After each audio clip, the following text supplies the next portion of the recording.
El Señor esté con ustedes. Y con tu espíritu. Del Santo Evangelio según San Marcos. Gloria a ti, Señor.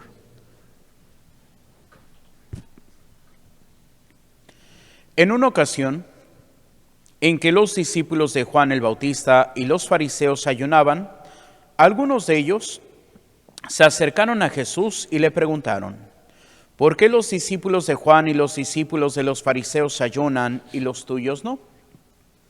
Jesús les contestó: ¿cómo van a ayunar los invitados a una boda mientras el novio está con ellos?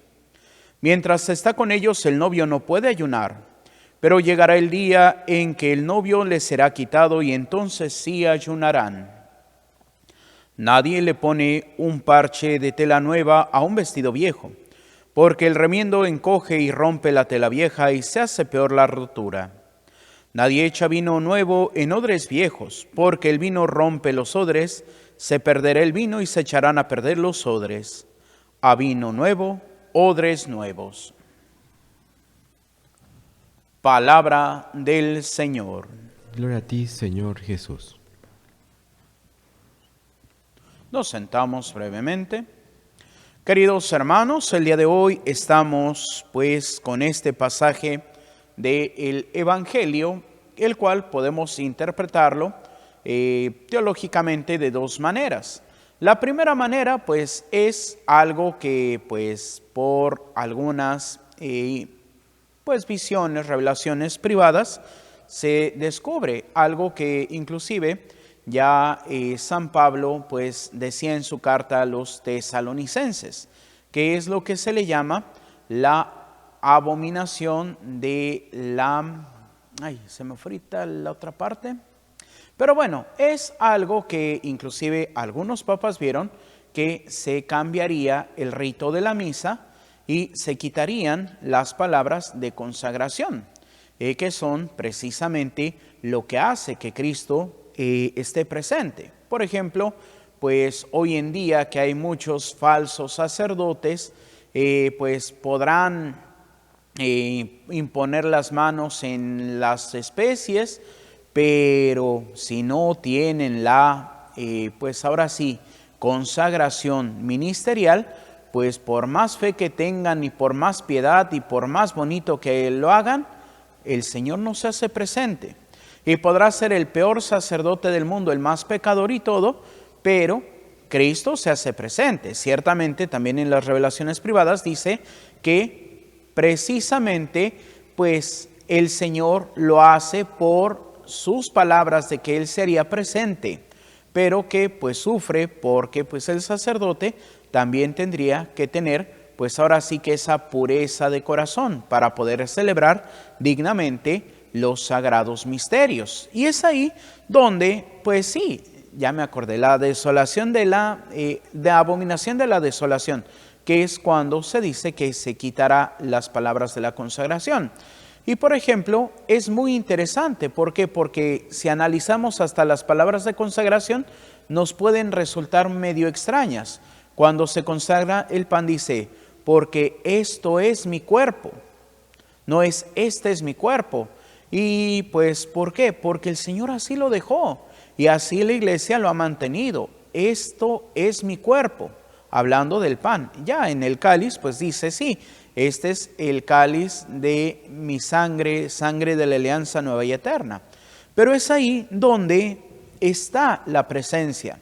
Y por ahí, pues muchos pues hermanos que inclusive dicen: no, es que la misa ordinaria no es válida porque no sé qué y no sé cuánto. Bueno, podríamos revisar que la gran mayoría de pues milagros eucarísticos se han dado también en esta misa y el Señor está presente. Así que no vamos a pelearnos con Dios, que fue el que puso las reglas.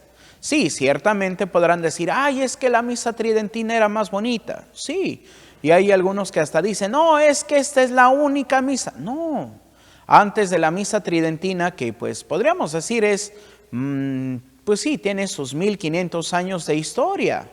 Pero antes de eso hubo otra celebración, que es la que hasta el día de hoy los ortodoxos celebran y también los católicos orientales, Y dirán, ay padre, ¿qué diferencia hay? Bueno, pues los ortodoxos niegan la primacía del primado de Pedro, o sea, no siguen al Papa. Y los católicos orientales sí siguen y sí se someten a la autoridad del Papa. Entonces ellos hacen lo que se le llama la Sagrada Liturgia, que es de San Basilio. Y San Basilio solamente acomodó lo que se llama la Divina Liturgia de Santiago Apóstol. Pues precisamente pues el primer apóstol en dar su vida y es el que va a estar como cabeza de la iglesia en Jerusalén. Y él es el que escribe la primera misa, por así decirlo, porque es lo que ellos recibieron de Jesús. Y ciertamente podríamos decir tiene una estructura un poco más a una pues celebración pascual de los judíos, que empieza con algunas oraciones pidiendo a Dios por las necesidades, lo que nosotros llamamos la oración universal o también que se llama las plegarias después del credo, que se hacen generalmente pidiendo por la iglesia, pidiendo por los enfermos, por los necesitados, por los presentes en la celebración. Y bueno, ya después se hace una oración para que Dios se digne escuchar nuestras plegarias. Entonces, esa plegaria los ortodoxos la hacen al principio. Y también van a hacer después una letanía, ya después empiezan con las lecturas, después el evangelio, también hacen homilía y después se hacen otras plegarias, después ya se empieza lo que es el rito eucarístico y sí, también es muy bello, pero pues sí, es el aprender a descubrir. Y podríamos decir, si una misa del Novus Ordo se celebra como tiene que ser, también es muy bella, pero ciertamente ¿cuántas veces nosotros ya no queremos participar en misa? Y es lamentable, ¿por qué? Porque en estos días que ha estado un poquito más frío los domingos, pues cuánta gente dice, ay padre, es que no fui a misa porque, ay no, qué frío, ¿y qué tal si me enfermo? Ah, sí, pero díganme cuántos no estaban en el estadio de los Xolos el sábado pasado y que también estaba bien helado. Ah, no, pero es que si voy al estadio ahí no me enfermo. Ay, no, si me voy al cine no me enfermo. Ay, si me voy de paseo no me enfermo. Misteriosamente, solamente si voy a misa me voy a enfermar. Entonces, ¿qué es? Es un pretexto. Entonces, no estoy ayunando porque no está el esposo, sino más bien estoy rechazando al esposo. Estoy rechazando la gracia del banquete eucarístico. Y podríamos decir cuántas personas cuando se cerraron los templos, que bueno, algunos templos no se cerraron totalmente y la gente iba ahí medio de, ¿cómo se llama? De incógnito y hasta les decíamos no hagan ruido, miren, no contesten, yo sé que tienen que contestar. Y bueno, pues era el silencio, ¿para qué? Y bueno, para que no se notara, porque pues en ese tiempo también las autoridades estaban vigilantes, pues bueno, comulgan los padrecitos, se termina la misa y después de la misa, ahora sí, a repartir la comunión. Y bueno, ¿cuántas personas iban y se quedaban afuera del templo así como que es que yo quiero entrar a misa? Y se abrieron los templos y ¿en dónde está toda esa gente que quería entrar a misa? Ah, no, porque a veces somos bien contrarios. Cuando podemos no vamos y cuando no podemos ahí queremos ir. No, tenemos que aprender que Dios tiene que ser el centro de mi vida. Y viene el siguiente punto. ¿Cuántas veces tenemos que ayunar eucarísticamente y no porque no se celebre la misa? No porque el templo esté cerrado, sino tenemos que ayunar por nuestros pecados. Y es ahí, el esposo se les quitará. Sí, porque cuando yo rompo la gracia santificante, me estoy separando del esposo. Y entonces igual literalmente no puedo comulgar, porque si comulgo en pecado, cometo un pecado mayor que se llama sacrilegio. Y ese sacrilegio, pues aquí no lo menciona no lo menciona el profeta Samuel en su carta, pero dice acerca de algo que también hoy en día caemos mucho, que dice precisamente, la rebelión contra Dios es tan grave como el pecado de hechicería y la obstinación como el crimen de idolatría. Dos pecados que hoy, como se dice popularmente, nos pasamos por el arco del triunfo. ¿Por qué? Porque somos bien católicos, pero tengo mi ojito turco. Y podrán decir, ay padre, pero yo no creo en él. No, pero es que me gustó la pulserita y ahí tenía el ojito turco. Padre, pero yo no creo en él. Pero sigues trayendo algo idolátrico. O, ay no, es que tengo el elefantito para la fortuna, padre. Idolatría. Ay padre, es que mi atrapasueños para que no me pase nada. Idolatría. ¿Y cuántas veces hoy tendríamos que revisar todo lo que tenemos porque hacemos una idolatría de las cosas, inclusive de lo que ni siquiera es un ídolo? Y podrán decir, padre, ¿cómo que hacemos idolatría de lo que ni siquiera es un ídolo? ¿Cuántos no pueden vivir sin su celular y lo primero que hacen es revisar el celular en la mañana, luego lo revisan cada ratito y luego antes de dormirse lo vuelven a revisar? Y a veces a Dios pues ni nos acordamos de Dios cuando nos levantamos, ni nos acordamos de Dios cuando nos dormimos. ¿Por qué? Porque nuestro celular se ha convertido en nuestro Diosito. Y es ahí donde tenemos que ir checando qué idolitos tengo hoy que me impiden verdaderamente entrar con Dios. Y es lo peor, de que a veces decimos, no, pero es que a Diosito no le importa.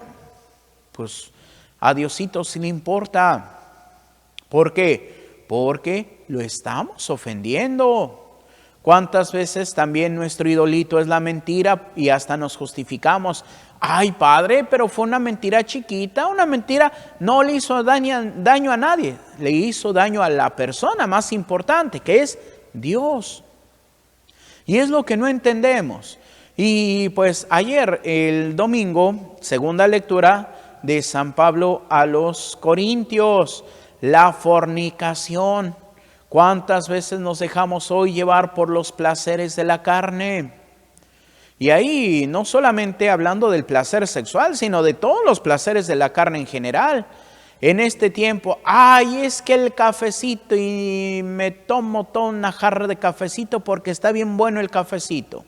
O el panecito, ay, es que no puedo comerme, ahora sí como esa marca de papitas, a que no te puedes comer solo un panecito, no, nos zampamos como 3, 4. O, ay, no, padre, es que está bien friecito, me quedo ahí en mi camita acostadito hasta que se me pase el frío. ¿Y qué es lo que caemos? En placeres. ¿Y qué es lo que nos dice San Pablo? Que es una aberración contra Dios. Ay, padre, es que no me puedo dar el gustito. Bueno, a veces sí, pero a veces cuando queremos el gustito, pues todos los días y a cada ratito. No, eso es lo que no tenemos que estar buscando. Tenemos que buscar a Dios, tenemos que seguirlo a Él. ¿Por qué? Porque ciertamente podríamos decir, los apóstoles estuvieron 3 años con Él en un aprendizaje intensivo. ¿Y qué pasa del Viernes Santo hasta el día de resurrección? Se entristecen y tienen miedo. ¿Por qué? Porque el Señor les fue quitado. Y ya después, con la resurrección y la aparición, pues vuelven a tener esa confianza, pero todavía tienen desconfianza. Lo podemos ver en el Evangelio, se les aparece Jesús, no una, no 2, inclusive el día mismo de la ascensión, todavía están dudando de preguntarle, oye Señor, ¿quién eres? Porque su corazón sabe que es el Señor, pero su mente dice, no, pero es que yo vi morir a Jesús. Y cuántas veces también nuestra razón nos juega malas pasadas. Ay, es que ¿cómo puedo pensar que Dios poderoso está en un pedacito de pan? ¿Y cuántos? No, yo no creo en eso. Inclusive, lamentablemente, hasta padrecitos que se han hecho sabios en la cuestión humana, pero han perdido la sabiduría divina. Y es ahí, tenemos que tener siempre en cuenta que lo primero y lo más importante en nuestra vida tiene que ser Dios. Y de ahí todo tiene que partir. Pero si no, yo no quiero ver, conocer o amar a Dios, pues entonces, ¿qué vamos a buscar? Pues ahora sí, como dices en su carta San Pablo a los Romanos, comamos y bebamos, que mañana moriremos. Pues sí, entonces voy a buscar el poder, el dinero, los placeres. Y hasta cuántas veces decimos, no, pues es que yo voy a vivir mi vida y ya cuando esté viejito ya voy a ir a la iglesia para que Dios me perdone. ¿Y quién te dice que vas a llegar a viejito? No, por eso hoy tenemos que aprender a darle su lugar a Dios. Y lamentablemente hoy no conocemos y muchas veces no respetamos a Dios. ¿Por qué? Porque hemos cerrado nuestro corazón. ¿Por qué? Porque nuestros papás no nos han educado. Ciertamente, como en la lectura del día de ayer, primera lectura, también del libro de Samuel, la vocación de Samuel, cuando el Señor le dice, Samuel, Samuel, y él va corriendo con el sacerdote Elí, aquí estoy, ¿para qué me llamaste? Y hasta la misma Biblia dice, aún Samuel no conocía al Señor, la palabra de Dios no se le había revelado. Hoy se nos ha revelado y hoy todos podemos tener a la mano la palabra de Dios. La pregunta es, ¿qué tanto le damos importancia a la palabra de Dios en mi vida? ¿Cuánto tiempo le dedicamos a leer la palabra de Dios? Ese es el problema, de que hoy le damos tanto tiempo al mundo, pero poco tiempo a Dios. Y ese tiempo generalmente se lo damos mucho, o como en los memes que pues siempre ponen a esta señora Victoria Rufo, que dicen que ella cobraba no por escena, sino por gota de lágrima que derramaba, porque en todos sus papeles ahí toda llorando. Y en una imagen donde está en un templo ahí con a lágrima tendida, está así como que, ay Señor, y luego de repente, ay Señor, y apagué los frijoles. Pues sí, estamos en oración y estoy pensando en qué se me antoja, bueno ahorita, qué se me antoja para comer, ay que si voy a salir en la noche, ay de que qué película quiero ver, y se nos va el tiempo en tanto. Una joven que pues bueno, hacía videos con un contenido religioso, ahorita pues desde que entró a la universidad, pues como que ya dejó a un ladito también a Dios. Y una vez decía, no, como es mi cabeza en la oración, y empieza con el Padre nuestro que estás en el cielo. Y cuando llega, danos hoy nuestro pan de cada día.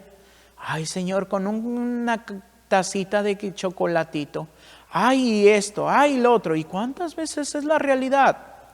Empezamos a rezar y como decía Santa Teresa de Ávila, la mente es la loca de la casa porque queremos concentrarnos en Dios y la mente quiere andar por todo mundo. Por eso aquel viejo dicho, andamos en todo menos en misa. Y es ahí. ¿Por qué? Porque no nos hemos disciplinado. Por eso hoy la primera lectura dice, el sacrificio más grande que podemos hacer a Dios es ser obedientes. Y es ahí el obedecer siempre la palabra de Dios, obedecer siempre también los mandamientos de Dios, obedecer siempre la doctrina y el magisterio de la iglesia. Y es ahí donde nosotros vamos a buscar vivir conforme al plan de Dios. Por eso el Señor dice, no podemos tener a dos amos, o servimos a Dios o servimos al dinero. Y aquí podemos decir dinero, placeres, estabilidad, seguridad social, al gobierno, a mi partido político, etc. Tenemos que servir siempre a Dios para que podamos llegar a la santidad. Que así sea, para gloria de Dios Padre, Hijo y Espíritu Santo. Amén. Continuamos con nuestra celebración. Nos ponemos de pie para hacer nuestra oración de Padre Carlos de Foucault. Padre, me pongo en tus manos. Haz de mí lo que quieras. Sea lo que sea, te doy las gracias. Estoy dispuesto a todo. Lo acepto todo, con tal de que tu voluntad se cumpla en mí y en todas tus criaturas. No deseo más, Padre, te confío mi alma, te la doy con todo el amor de que soy capaz porque te amo. Y necesito darme a ti, ponerme en tus manos, sin limitación, sin medida, con una confianza infinita porque tú, Señor, eres mi Padre. Amén. Nos sentamos y continuamos con nuestra celebración.